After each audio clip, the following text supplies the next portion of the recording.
विधवा जेठानी और अंग्रेजन देवरानी के रमजान। एक परिवार में देवरानी लिली और जेठानी आयत साथ साथ रहती थी। लिली एक अंग्रेजन थी जिसे आयत का देवर 7 समंदर पार से शादी करके लाया था। अरे आयत, जल्दी से मेरे कपड़े प्रेस कर दो, आज जुम्मा है ना, वरना मेरी नमाज निकल जाएगी। वो तो मैंने कब के कर दिए, मैं जानती हूँ कि आज जुम्मा है। और हाँ आयत, मेरा इत्र कहाँ है? वो तो ये लीजिए जेठ जी, आपका इत्र। अरे ये तुम्हारे पास कैसे? आप ये सब सवाल मत कीजिए, जल्दी से नमाज पढ़ने चले जाइए, नहीं तो देर हो जाएगी। हाँ हाँ, तुमने सही कहा। अरशद नमाज पढ़ने चला जाता है। तुम्हारे पास ये इत्र कैसे आया? ओह कम ऑन, ये इत्र मुझे हैदर जी ने दिया था, उनका खत्म हो गया था तो उन्होंने भाई का इत्र इस्तेमाल कर लिया था, सिंपल। अच्छा ये बात है। इसी तरह घर में खट्टी मीठी सी बातें चलती रहती थी, लेकिन सब खुशी खुशी घुल मिलकर रहते थे। एक दिन आयत और अरशद साथ में मगरिब की नमाज अदा कर रहे थे कि तभी अचानक अरशद सजदे में जाकर उठा ही नहीं। आयत ने सलाम फेर कर अरशद को हिलाया। सुनिए सुनिए हर्षद जी, कुछ बोलिए ना, या अल्लाह आपको क्या हुआ? अरशद को सजदे में सुकून की मौत मिली थी। आयत जोर जोर से चिल्लाने लगी। उसकी आवाज सुन हैदर और लिली भागते हुए उनके कमरे में आई। देखिए ना हैदर जी, पता नहीं इन्हें क्या हो गया है, ये कुछ बोल क्यों नहीं रहे? हैदर जी देखिए। अरे देख तो रहे हैं, आपने तो पूरे घर को ही सर पर उठा लिया है। हैदर अरशद की सांस को चेक करता है, लेकिन अब उसमें सांस थी ही कहां। भाई भाई भाई अब इस दुनिया में नहीं रहे। नहीं नहीं, ऐसा नहीं हो सकता। आप झूठ बोल रहे हो ना हैदर जी, आप झूठ बोल रहे हो, आप झूठ ही बोल रहे हो। अरशद के अचानक दुनिया को छोड़कर चले जाने का सभी को बहुत ही बड़ा सदमा लगा था। सिर्फ एक लिली ही थी जिसे ज्यादा फर्क नहीं पड़ रहा था। अब अरशद की मौत हुए लगभग 1 महीना हो गया था। हैदर अपने काम से कुछ दिनों के लिए शहर से बाहर चला गया। ये क्या भाभी जी, अभी तक मेरे आउटफिट्स और बर्तन यूं ही पड़े हुए, आपने अभी तक इन्हें साफ नहीं किया? देखो ऐसा है लिली, मैं और तुम दोनों ही इस घर की औरतें हैं, इसके नाते घर के काम करना हम दोनों का ही फर्ज है। ये सभी काम मैं अकेले नहीं करने वाली हूँ। मैं ये बर्तन साफ कर दूंगी, तुम कपड़े धो लो। हाँ सच में? आपको लगता है कि मैं कपड़े धोऊंगी? बिल्कुल भी नहीं। इस घर में अब आप बस एक काम वाली की तरह हो। अब आपके पति ना ही इस घर में है और ना ही इस दुनिया में, तो अब से ये घर आपका नहीं है, समझिए आप? ला हौल वला कुव्वत इल्ला बिल्लाह, तुम्हारी हिम्मत कैसे हुई मेरे शौहर के बारे में ऐसे अल्फाज इस्तेमाल करने की? 2 कौड़ी की अंग्रेजन, तू जानती भी है कि तू क्या बोल रही है? 2 कौड़ी की किसे बोला? जुबान संभाल के, समझी मिस आयत? अरे ना समझ, तुझसे जुबान लड़ा कर भी कोई फायदा नहीं, मेरी इबादत का वक्त हो रहा है। हाँ तो जाओ, फोड़ो अपना सर अपने अल्लाह के आगे। आयत नमाज पढ़ने चली जाती है और रोते हुए अल्लाह से कहती है, या अल्लाह क्या हुआ अगर मेरे शौहर अब तूने अपने पास बुला लिए तो? अल्हम्दुलिल्लाह तूने उन्हें किसी अच्छे सजदे वाली मौत दी। मैं जानती हूँ कि मैं अकेली नहीं हूँ, मेरे मालिक तू हमेशा मेरे साथ है, मगर अल्लाह तू इस विलायती को भी थोड़ी सी समझ दे दे। आयत रोते हुए ये दुआ मांगती है। इसी तरह घर में कुछ दिन बीत जाते हैं और अब रमजान शुरू हो चुके थे। आयत सहरी खाने के लिए लिली को भी जगाने जाती है। उठ जाओ देवरानी जी, आज पहली सहरी है। क्या है, क्यों जगाए जा रही हो? आज पहली सहरी है और कल रमजान, अब उठ भी जाओ। व्हाट द फ, इस स्टूपिड सी बात के लिए आपने मेरी प्रीशियस नींद खराब की। क्या ये तुम्हें कोई स्टूपिड बात लगती है? मैं इस सब में कोई विश्वास नहीं रखती, मैं कोई रोजा वगैरह नहीं रखने वाली, समझिए आप? क्या फायदा इस सब से? इस महीने की फाजिलतों को तुम कम मत समझो। इस महीने में अल्लाह की रहमत बारिश से भी तेज बरसती है और तुम जो मांगते हो इंशाअल्लाह वही तुम्हें अता किया जाता है। ठीक, ये सब कुछ आपकी सोच है, और अगर ये सच है तो आपके अल्लाह ने आपको विधवा क्यों कर दिया? और अगर सब मिल जाता तो मांग लीजिए ना अपने पति को भी। ये क्या बदतमीजी है, जो इंसान एक बार चला गया वो कभी वापस नहीं आ सकता। और अगर तुम्हें रोजा नहीं रखना है तो सीधे सीधे बोलो, समझी? एग्जैक्टली, अब आप समझ गई। लिली अपने मुंह पे चादर रखकर सो जाती है। आयत अकेले ही रोजा रख लेती है। इसी तरह कई रोजे बीत जाते हैं। अचानक एक दिन लिली के फोन पर हैदर के फोन से कॉल आती है। हेलो, हाँ, क्या मैं जनाब हैदर के घर बात कर रहा हूँ? जी। जी मोहतरमा, जनाब हैदर जी कहीं लापता हैं। हमें उनकी गाड़ी एक जंगल में मिली थी, वहीं उनका मोबाइल फोन भी मिला। व्हाट? ये आप क्या बोल रहे हैं? जी हाँ, मैंने जो कहा सच कहा। हमारी रिसर्च जारी है, जैसे ही उनका कोई पता मिलता है हम आपको इन्फॉर्म करेंगे। ये खबर सुनकर मानो लिली के पैरों से जमीन ही खिसक गई। अब लिली के ये समझ नहीं आ रहा था कि वो क्या करे। तभी अचानक उसे आयत की बात याद आती है। लिली को अब अल्लाह के आगे सर झुकाने के सिवा कुछ भी समझ नहीं आ रहा था। लिली ने माह रमजान का रोजा रखा और खूब इबादत की। अब हैदर को गायब हुए 3 दिन हो गए थे। लिली जानमाज पर बैठी हुई दुआ मांग रही थी। हे अल्लाह, सुना है तू अपने दर से किसी को भी खाली नहीं जाने देता। मुझे मेरा पति वापस कर दे। वो जहां भी है उन्हें सही सलामत मुझ तक पहुंचा दे। लिली दुआ कर ही रही थी कि अचानक दरवाजे की घंटी बजी। लिली ने दौड़ कर दरवाजा खोला और दरवाजे पर हैदर खड़ा था। मैं आ गया लिली। देवर जी, अल्लाह तेरा लाख लाख शुक्र और एहसान है मेरे मालिक। मैंने आपका इतना इंतजार किया, आप कहाँ चले गए थे? मैं अपनी गाड़ी से सफर ही कर रहा था कि अचानक मेरी गाड़ी एक पेड़ से जाकर ठुक गई। इसके बाद मुझे 1 हफ्ते तक कोई होश नहीं रहा। वो तो अल्लाह का शुक्र है कि मुझे कुछ भले इंसानों ने देख लिया था और वो मुझे ले गए। मगर एक बात जानती हो लिली, वो लोग भी मेरे होश में आने पर हैरान थे, क्योंकि मेरी सांसें चलनी बंद हो गई थी। सब यही कह रहे थे कि तुम्हें किसी दुआओं ने बचाया है। और किसकी? आपको आपकी पत्नी की दुआओं ने ही बचाया है। अल्लाह हर इंसान को एक दिन समझ दे ही देता है, फिर चाहे जरिया कोई भी चीज बने। अब लिली को अल्लाह पर विश्वास हो चुका था।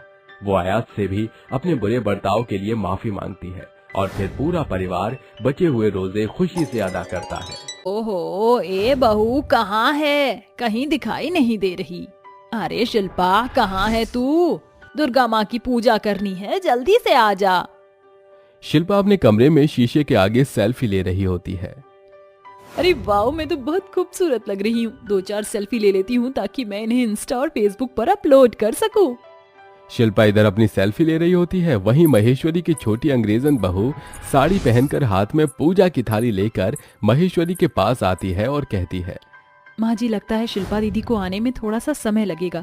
एक काम करती हूँ, मैं ही पूजा की शुरुआत कर देती हूँ।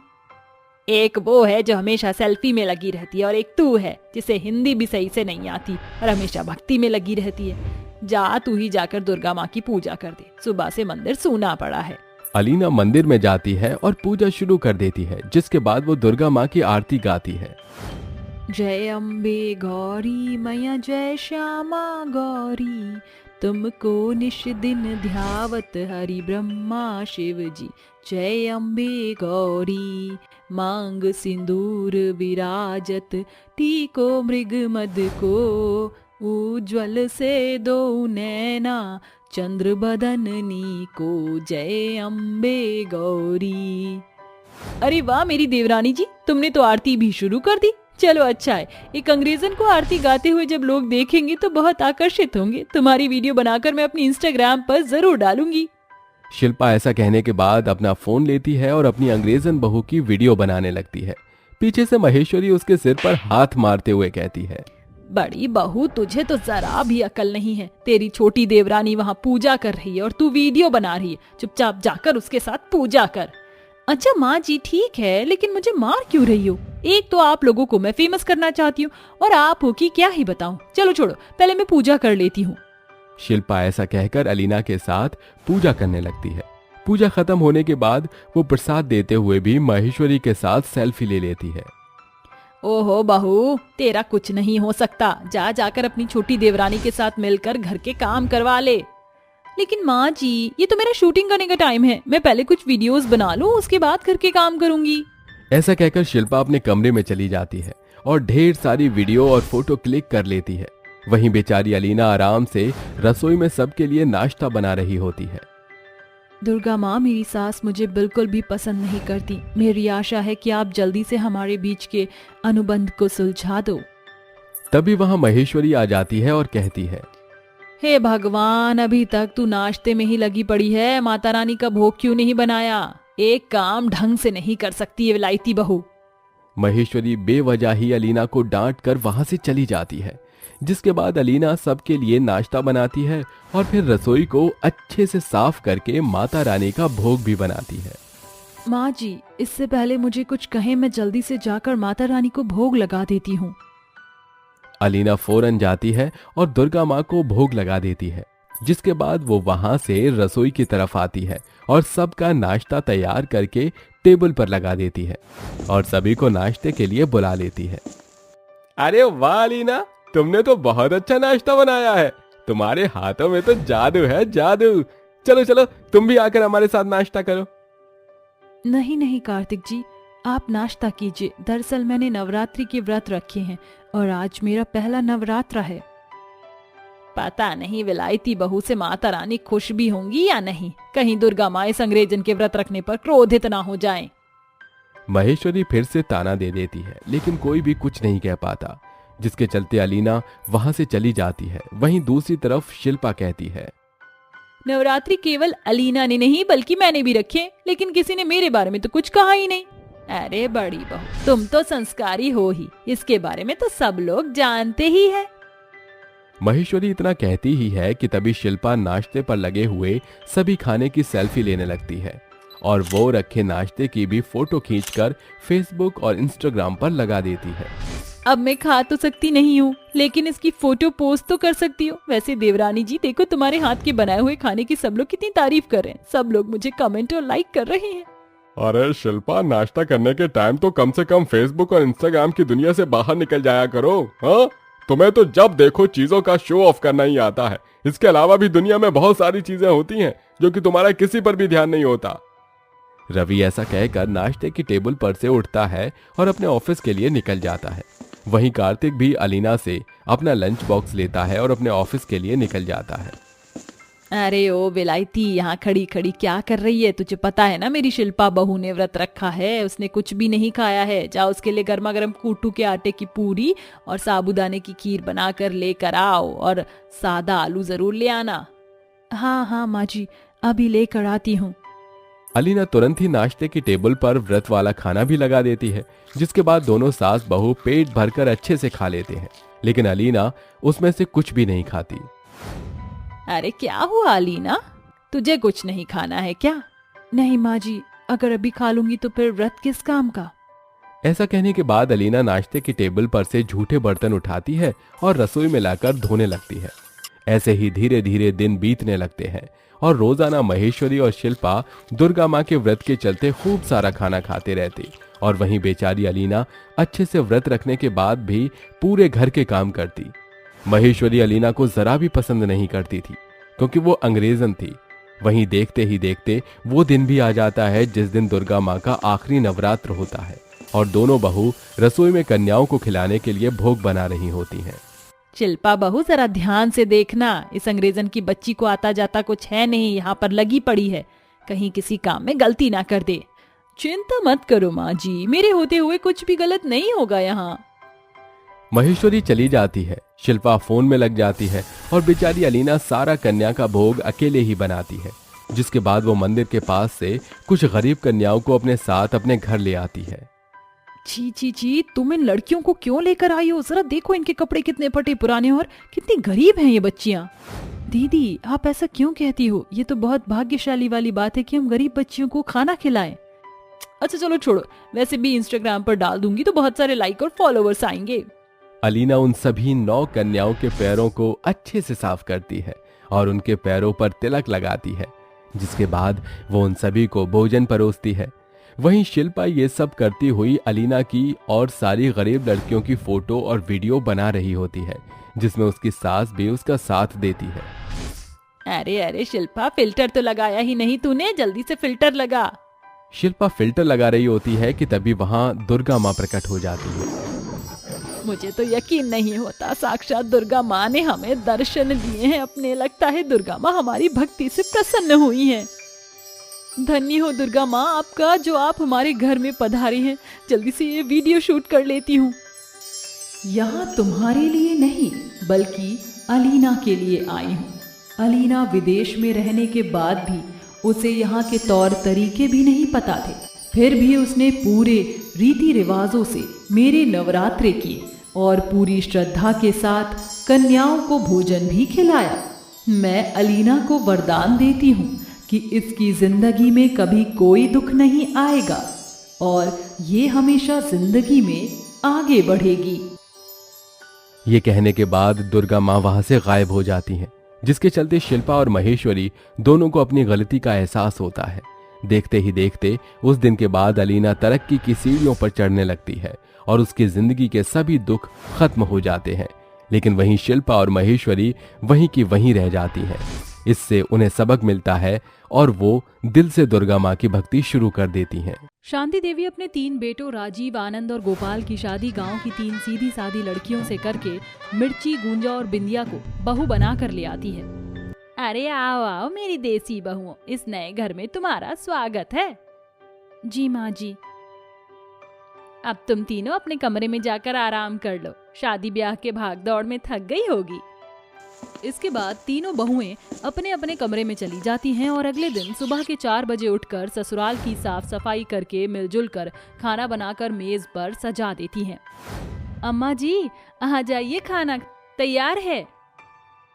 अरे वाह माँ, बहुओं के आते ही आप तो जैसे रसोई से रिटायर ही हो गई। वो तो होना ही था बड़के जेठ जी। अब बकड़ बकड़ बंद कीजिए और खाना खाइए। देसी बहू के हाथों बना खाना खाकर सभी खूब खुश होते हैं और ऐसे ही दिन बीतते हैं। गूंजा, बिंदिया और मिर्ची सारा दिन अपनी सास की सेवा और अपनी जिम्मेदारी और पूजा पाठ में दिन बिताती, जिसे देखकर शांति देवी भी अपनी बहुओं से संतुष्ट थी।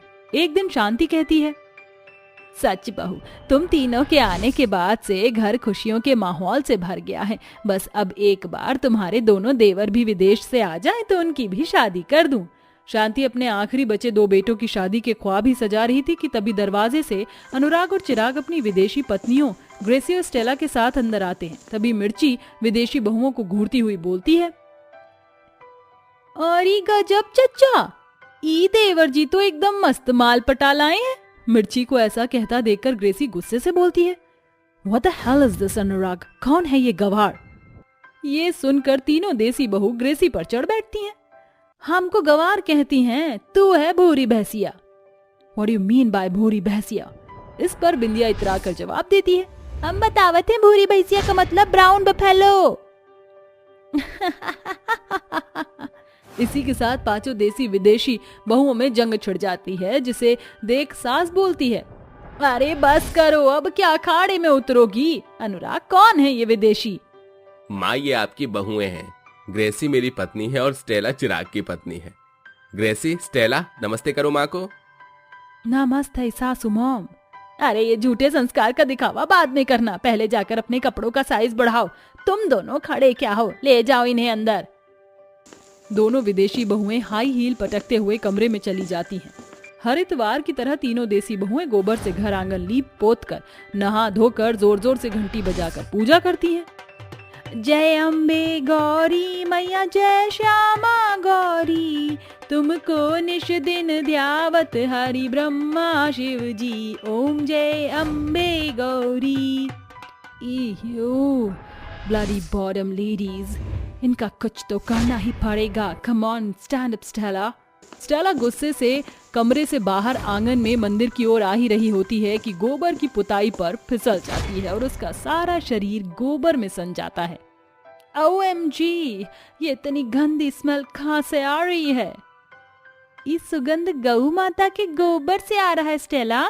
ये सुनकर स्टेला गोबर से घिन करती हुई बाथरूम में भागती है और नहा धोकर उनके पास आकर उन्हें उंगली दिखाते हुए बोलती है, You both ladies are full of boredom.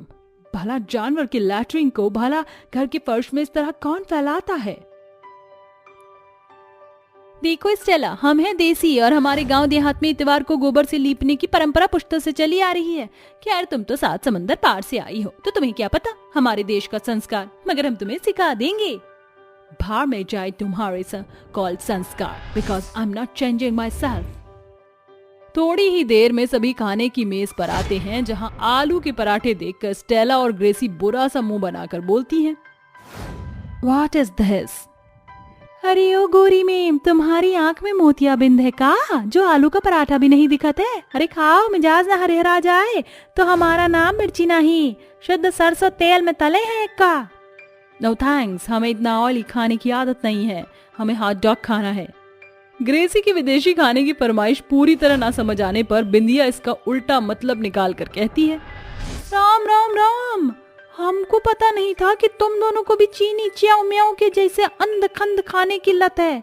अरे कुत्ता भी कोनो खाने की चीज है? अरे हमारे यहाँ कुत्ता पहरेदारी के लिए होता है, तुम्हारे जैसे पेट भरने के लिए ही नहीं। हमको घिन आवत है इन विदेशियों से। अरे बिंदिया भाभी, हॉट डॉग कोई बुरा खाना नहीं बल्कि बर्गर के जैसा ही होता है, ये देखो। अनुराग सभी को उस खाने की पिक दिखाता है, जिसे देख गांव की तीनों देसी बहुओं की गलतफहमी मिट जाती है और बिंदिया बोलती है, I am sorry Gracie, please forgive me. अरे ग्रेसी बहू, अब माफ भी कर दे बेचारी बहू को। Fine, it's okay.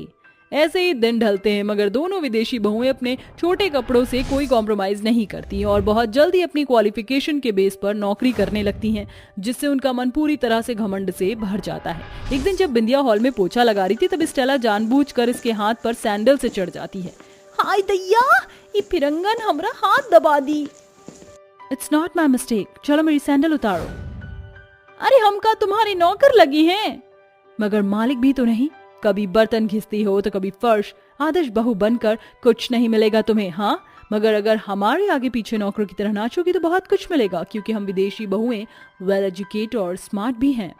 विदेशी गमंडी बहुओं की तानेबाजी से उस दिन देसी बहुओं की आंखें भर आती हैं। ऐसे ही दिन बीतते हैं। स्टेला और ग्रेसी अक्सर तीनों बहुओं को उनके देसी होने के कारण ताने जड़ती। फिर एक रोज, हे यू ऑल आर देसी गर्ल्स, कल यूके से हमारे बॉस यहाँ आ रहे हैं, सो प्लीज तुम तीनों कोई बड़े मना मत करना, बिकॉज ये हमारे लिए अचीवमेंट है। ठीक है हमारी विदेशी देवरानियों। अगले दिन दोनों विदेशी बहुएं अपने बॉस को लेने एयरपोर्ट जाती हैं। वहीं तीनों बहुएं बड़े मन से खाना बनाती हैं। कुछ घंटे बाद, सासू मॉम कहाँ हैं आप? आ गई मेरी विदेशी बहुओं। मीट आवर बॉस मिस्टर जेकोली। चूही की काली, ये भी कोनो नाम है? मिर्ची के इतना बोलते ही सास आंखें तरेरते हुए बोलती है, मिर्ची बहू जाओ जाकर आरती की थाली तो ले आना। जी माँ जी। शांति मिस्टर जेकोली की आरती तिलक करके उनका स्वागत करती है। It's a wonderful welcome, thank you so much. Boss बाबू, हमारे भारत में अतिथि देवो भव की रीति है, जिसके मेहमान को भगवान का दर्जा दिया जाता है। आइए खाना खाइए। तीनों बहुएं मिस्टर जेकोली को खाना परोसती हैं, जिसमें राजमा चावल, सलाद, पूरी सब्जी, पुलाव और मीठे में हलवा भी होता है। मिस्टर जेकोली को खाना खूब भाता है। तभी दोनों विदेशी बहुएं कहीं न कहीं कुड़कर बोल पड़ी, ये अंट शंट बनाने को किसने कहा था? दिखा दी ना देसी हरकतें तुम तीनों ने। Mrs Gracie, I really like this desi khana, आप इन्हें कुछ मत कहिए। मिस्टर जेकोली, आपको हिंदी आती है? ऑफ कोर्स, फॉरनर हूँ बट दिल से हिंदुस्तानी हूँ।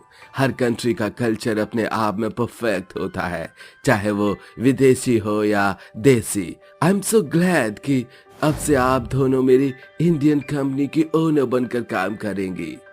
इतना बड़ा पोस्ट पाकर दोनों विदेशी बहू की खुशी का ठिकाना ना था, मगर उनके चेहरे पर एक पछतावा घिरा हुआ था। वी आर गिल्टी, आप तीनों हमें माफ कर दो। हमने आपके कपड़ों पर भद्दा कॉम्प्लीमेंट किया, आपको देसी कहकर नीचा दिखाया। हमें ऐसा नहीं करना चाहिए था। प्लीज फॉरगिव मी। तीनों बहुएं सास की तरफ देखती हैं। कोई बात नहीं मेरी देसी बहुओं, माफ कर दो, क्योंकि माफ करने वाला हमेशा बड़ा होता है। ठीक है ग्रेसी, स्टेला, हम तुमको माफ किए। आखिर में सास की 5 देसी और विदेशी बहुएं गले लगती हैं और खुशी खुशी नई शुरुआत करती हैं।